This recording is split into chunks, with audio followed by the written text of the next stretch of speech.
Audio Jungle.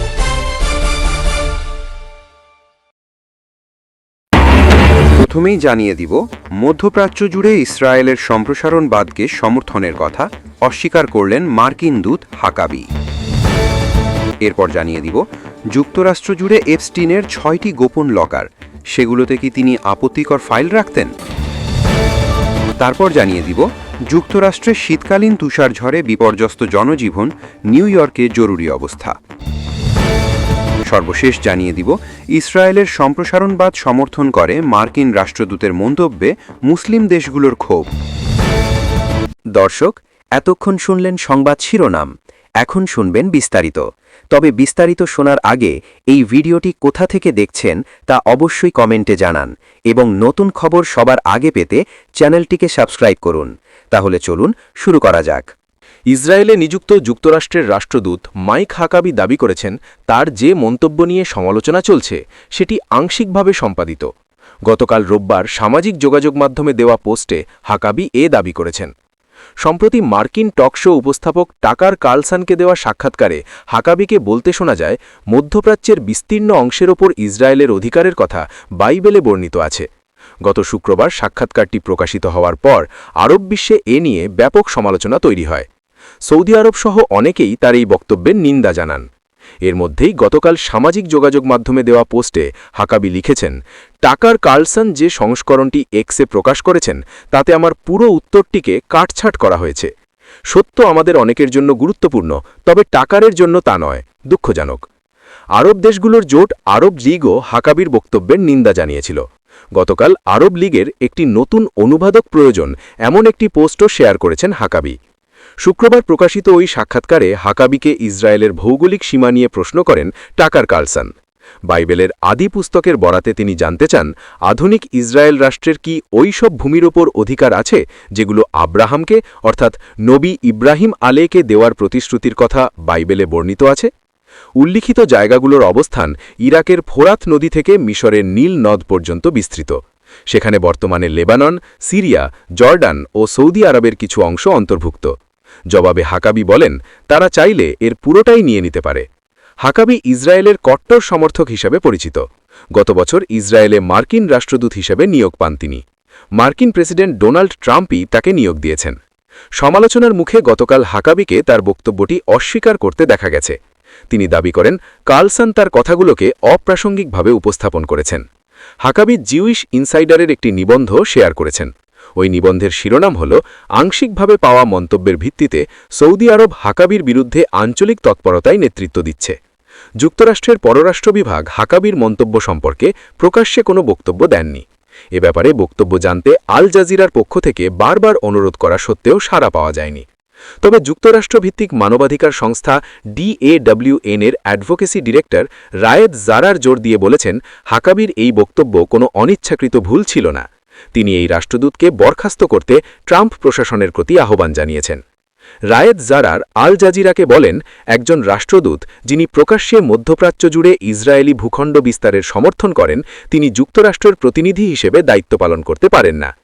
এই মানবাধিকার কর্মী আরও বলেন, তাকে অবিলম্বে অপসারণ করা উচিত।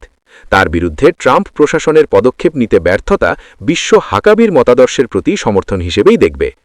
DAWN এর অ্যাডভোকেসি ডিরেক্টর জোর দিয়ে বলেছেন, হাকাবির এই চরমপন্থী চিন্তাধারা যুক্তরাষ্ট্রের প্রতিষ্ঠিত নীতির সাথে সামঞ্জস্যপূর্ণ নয়। জারার বলেন, তিনি যত সময় এই পদে থাকবেন, যুক্তরাষ্ট্রের বিশ্বাসযোগ্যতা এবং মধ্যপ্রাচ্য অঞ্চলে কোনো গঠনমূলক ভূমিকা পালনের ক্ষমতা তত ক্ষতিগ্রস্ত হবে। যুক্তরাষ্ট্রের কুখ্যাত শোধন নিপীড়ক জেফ্রি এপস্টিন তার ফ্লোরিডার বাড়ি থেকে কম্পিউটার ও ছবি সরিয়ে নিতে ব্যক্তিগত গোয়েন্দাদের ভাড়া করেছিলেন। প্রমাণ গায়েব করে তদন্ত কাজে বাধা দিতে তিনি এ কাজ করেছিলেন। দ্য টেলিগ্রাফের এক অনুসন্ধান প্রতিবেদনে এসব তথ্য উঠে এসেছে। প্রতিবেদনে বলা হয়েছে, পত্রিকাটির হাতে এমন কিছু নথি পড়েছে যেগুলিতে দেখা যাচ্ছে এপস্টিন তদন্ত কাজে বাধা দিতে এবং তদন্তকর্মীদের তার বাড়ি থেকে অপরাধের প্রমাণ সংগ্রহ ঠেকাতে ব্যক্তিগত গোয়েন্দা ভাড়া করেছিলেন। ওই গোয়েন্দাদের কাজ ছিল তার বাড়ি থেকে নথি প্রমাণ সরিয়ে নেওয়া। টেলিগ্রাফের হাতে পড়া নথিতে আরও দেখা গেছে, এপস্টিন যুক্তরাষ্ট্রে জুড়ে 6টি লকার ভাড়া করেছিলেন। তার বিভিন্ন আবাসন থেকে সংগৃহীত জিনিসপত্র সেখানে গোপনে রাখা হতো। লকারে রাখা জিনিসপত্রের মধ্যে ক্যারিবীয় অঞ্চলে তার ব্যক্তিগত দ্বীপ লিটল সেন্ট জেমস থেকে আনা কম্পিউটারও ছিল। এর মধ্যে অন্তত একটি লকার 2003 সালে ভাড়া করা হয়েছিল। সেই সময় এপস্টিন ফ্লোরিডার অভিজাত এলাকা মার-এ-লাগোতে বসবাস করতেন। প্রভাবশালী ও ধনীদের সঙ্গে তার চলাফেরা ছিল। টেলিগ্রাফের হাতে ক্রেডিট কার্ডের রসিদের যে রসিদ পড়েছে তাতে দেখা গেছে 2019 সাল পর্যন্ত ওই লকারের ভাড়া পরিশোধ করা হয়েছে। ওই বছর নিউ ইয়র্ক কারাগারে নিজের কারাকক্ষ থেকে এপস্টিনের মৃতদেহ উদ্ধার করা হয়। পরে জানানো হয় তিনি সেখানে আত্মহত্যা করেছেন। টেলিগ্রাফের কাছে আসা নথিপত্র বিশ্লেষণ করে প্রতিবেদনে বলা হয়েছে, খুব সম্ভবত ওই সব লকারে মার্কিন কর্তৃপক্ষের হাত পড়েনি। যদি তাই হয় তাহলে এমনও হতে পারে সেগুলিতে এপস্টিন ও তার সহযোগীদের সঙ্গে সম্পর্কিত অদেখা আরও নথিপত্র রয়ে গেছে। জানুয়ারিতে এপস্টিন সম্পর্কিত প্রায় 3 মিলিয়ন নথি প্রকাশ করেছে মার্কিন বিচার বিভাগ। তবে এখনও অনেক নথি অপ্রকাশিত রয়ে গেছে বলে কেউ কেউ বিশ্বাস করেন। কারণ দীর্ঘদিন ধরেই সন্দেহ করা হতো এপস্টিন তার সহযোগী ও অতিথিদের আপত্তিকর ছবি ও ভিডিও সংগ্রহ করে রাখতেন। তেমন ছবি বা ভিডিও তুলনামূলকভাবে খুব কমই প্রকাশিত হয়েছে। অভিযোগ আছে এপস্টিন মামলায় মার্কিন বিচার বিভাগ ক্ষমতাসীন ব্যক্তিদের তদন্ত থেকে রক্ষা করতে চাইছে, যদিও কর্তৃপক্ষ বারবার এই অভিযোগ অস্বীকার করেছে। টেলিগ্রাফের এই প্রতিবেদন ওই অভিযোগের পালে নতুন করে হাওয়া দিয়েছে। কারণ মার্কিন বিচার বিভাগ যে ইমেল প্রকাশ করেছে এবং টেলিগ্রাফ গোপন লকার থাকা সংক্রান্ত যে আর্থিক নথি উদ্ধার করেছে তা ইঙ্গিত দেয় সেগুলিতে আপত্তিকর ও গোপন সামগ্রী রাখা হতে পারে। যুক্তরাষ্ট্রের উত্তর পূর্বাঞ্চলের শক্তিশালী শীতকালীন ঝড় আঘাত এনেছে। ফলে স্থানীয় সময় আজ সোমবার অঞ্চলটির অধিকাংশ স্কুল বন্ধ ঘোষণা করা হয়েছে। পাশাপাশি সরকারি অফিস ও গণপরিবহন ব্যবস্থায় জরুরি সময়সূচি চালু করা হয়েছে। অঞ্চল জুড়ে ভারী তুষারপাত, প্রবল বাতাস এবং ভ্রমণ বিষয়ে সতর্কতা জারি করা হয়েছে। তুষারঝড় ইতিমধ্যে ওয়াশিংটন থেকে নিউ ইংল্যান্ড পর্যন্ত পূর্ব উপকূলের যাতায়াত ব্যবস্থাকে বিপর্যস্ত করে তুলেছে। এয়ারলাইন্সগুলি হাজার হাজার ফ্লাইট বাতিল করেছে এবং কর্তৃপক্ষ জনগণকে জরুরি প্রয়োজন ছাড়া ঘর থেকে না বেরোতে আহ্বান জানিয়েছেন। যুক্তরাষ্ট্রের ডাক বিভাগ জানিয়েছে উত্তর পূর্বাঞ্চলের শীতকালীন আবহাওয়া ডাক ও পার্সেল প্রক্রিয়াকরণ, পরিবহন ও বিতরণ কার্যক্রম ধীর করে দিতে পারে। যুক্তরাষ্ট্রের বৃহত্তম স্কুল ডিস্ট্রিক্ট নিউ ইয়র্ক সহ সব সরকারি স্কুল ভবন বন্ধ রাখার নির্দেশ দিয়েছে। এটিকে প্রচলিত স্নো ডে ঘোষণা করা হয়েছে। অনলাইনে কোনো ক্লাস হবে না এবং স্কুল পরবর্তী সকল কার্যক্রমও বাতিল করা হয়েছে। Mayor Zohran Mamdani new York শহরে জরুরি অবস্থা ঘোষণা করেছেন। একই সাথে গতকাল রাত থেকে আজ দুপুর পর্যন্ত শহরের রাস্তায় জরুরি প্রয়োজন ছাড়া সব ধরনের যানবাহন চলাচল নিষিদ্ধ করেছেন। মেয়র জানিয়েছেন তুষারপাত তীব্র হওয়ায় রাস্তা পরিষ্কার রাখতে যান্ত্রিক লাঙল অর্থাৎ স্নো প্লাও এবং জরুরি উদ্ধারকারী দলের জন্য রাস্তা খালি রাখা প্রয়োজন। শহরটিতে 2017 সালের পর এবার প্রথমবার তুষারঝড় সতর্কতা জারি করা হয়েছে।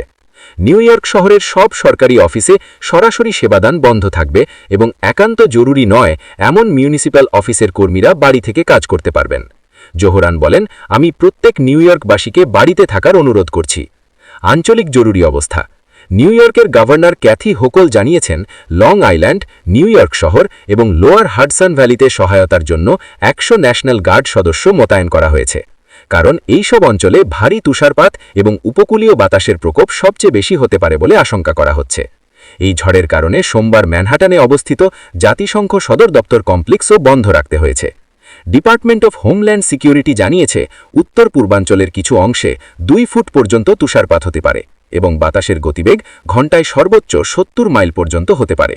তাই গাছ উপড়ে পড়া এবং বিদ্যুতের সংযোগ বিচ্ছিন্ন হওয়ার ঝুঁকি বেড়েছে। গতকাল এক হালনাগানে তিনি জানিয়েছেন বর্তমানে DHS এর অর্থবন্ধ থাকলেও ফেডারাল ইমার্জেন্সি ম্যানেজমেন্ট এজেন্সি অর্থাৎ ফেমার দুর্যোগ তৎপরতা সংক্রান্ত কাজ নির্বিচ্ছিন্ন চলবে। কর্মীদের যাতায়াত, জরুরি কার্যক্রম এবং দুর্যোগ কাবলিত মানুষের জন্য জরুরি সহায়তা দান এই কাজের অন্তর্ভুক্ত। এই কাজে জীবন বাঁচানো ও সম্পদ রক্ষাকে সর্বোচ্চ প্রাধান্য দেওয়া হচ্ছে। ইসরায়েলে নিযুক্ত যুক্তরাষ্ট্রের রাষ্ট্রদূত মাইক হাকাবি বলেছেন মধ্যপ্রাচ্যের বিস্তীর্ণ অংশের ওপর ইসরায়েলের বাইবেলে বর্ণিত অধিকার আছে। তার এই মন্তব্যের তীব্র নিন্দা জানিয়েছে মধ্যপ্রাচ্য সহ বিশ্বের কয়েকটি মুসলিম দেশ। দেশগুলি এই বক্তব্যকে বিপজ্জনক এবং উস্কানিমূলক বলে যৌথ বিবৃতি দিয়েছে। ইভাঞ্জেলিক্যাল খ্রিস্টান হাকাবি তার রাজনৈতিক জীবন জুড়ে ইসরায়েলের কট্টর সমর্থক হিসাবে পরিচিত। ইসরায়েলের দখলে থাকা ফিলিস্তিনের পশ্চিম তীরে ইহুদি বসতি স্থাপনের পক্ষে দীর্ঘদিন ধরে সাফাই গাইছেন তিনি। অথচ ফিলিস্তিনিরা এই ভূখণ্ডকে তাদের ভবিষ্যৎ রাষ্ট্রের অংশ মনে করে।